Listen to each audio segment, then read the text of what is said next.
जे दौर अवाजे में नबी पाक हुजा जे दौर अवाजे में नबी पाक हुजा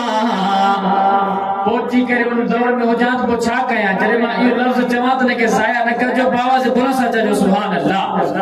जे दौर अवाजे में नबी पाक हुजा मां कलम पढ़ी प्यार साकत मन के जुमा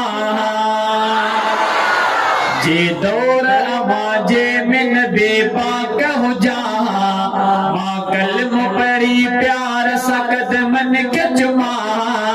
मां कलम पढ़ी प्यार साकत मन के जुमा मुझे आवासा मित्रा मोहम्मद आए महबत दिलरी जी चाहत मुझे आवासा मित्रा मोहम्मद आए महबत दिलरी जी चाहत यौमे हशर में साईं कजा तू मुझी शफाअत घुर्जे थी जन्नत ओ मां बदरी सदी में बिहा दीवानो आवाजो महबूब मिठा मुस्तफा परवानो आवाजो महबूब मिठा मुस्तफा परवानो आवाजो हिन दौर में शायर थी जिए शेर लिखा तो हसान जिया दौर उन्हीं में भी लिखा हसान जिया दौर उन्हीं में भी लिखा जे दौर आवाजे में नबी पाक हुजा मां कलम पढ़ी प्यार सकत मन के जुमा मां कलम पढ़ी प्यार सकत मन के जुमा घर मुझो आवाजे पिरी पारे हुजे शब रोज आवाजो इप्यो दीदार थिए शब रोज आवाजो इप्यो दीदार थिए अखड़ियूं बिथरी मौज पवन ही प्यारा अखड़ियूं बिथरे मौज पवन ही प्यारा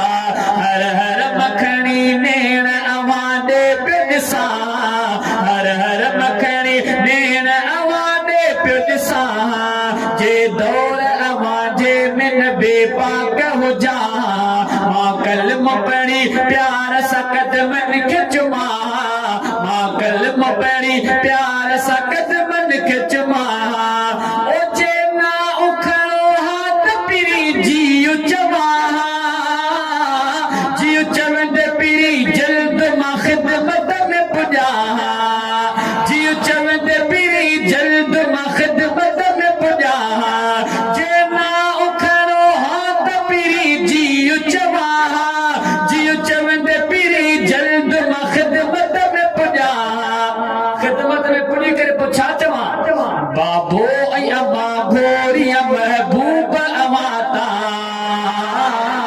बाबो ऐं अम्मा घोरिया महबूब अवाता खिदमत में इहे लफ्ज़ चई अर्ज़ कया खिदमत में इहे लफ्ज़ चई अर्ज़ कया जे दौर आवाजे में नबी पाक हुजा मां कलम पढ़ी प्यार सकत मन के जुमा मां कलम पढ़ी प्यार सकत मन के जुमा सिद्दीक ऐं फारूक ऐं उस्मान अली सा यारी भी रखा सजन टोली भली सा सिद्दीक ऐं फारूक ऐं उस्मान अली सा यारी भी रखा सजन टोली भली सा यारन सा सची यारी निभाया प्यारा असहाब सभी प्यार महबत सजिया असहाब सभी प्यार महबत सजिया जे दौर आवाजे में नबी पाक हुजा मां कलम पढ़ी प्यार सकत मन के जुमा शहजाद मता कुर्ब जो कादिर ही करे वीराणी आवाजे मथा घोर थिए वीराणी आवाजे मथा घोर थिए शहजाद मथा कुर्ब जो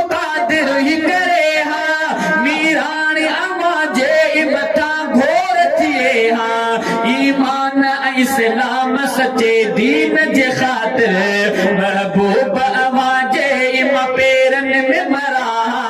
महबूब मां अवां जे पेरन में मरा जे दौर अवां जे में बेपाक हुजा मां कलम पढ़ी प्यार सा कदमन के चुमा मां कलम पढ़ी प्यार सा कदमन के चुमा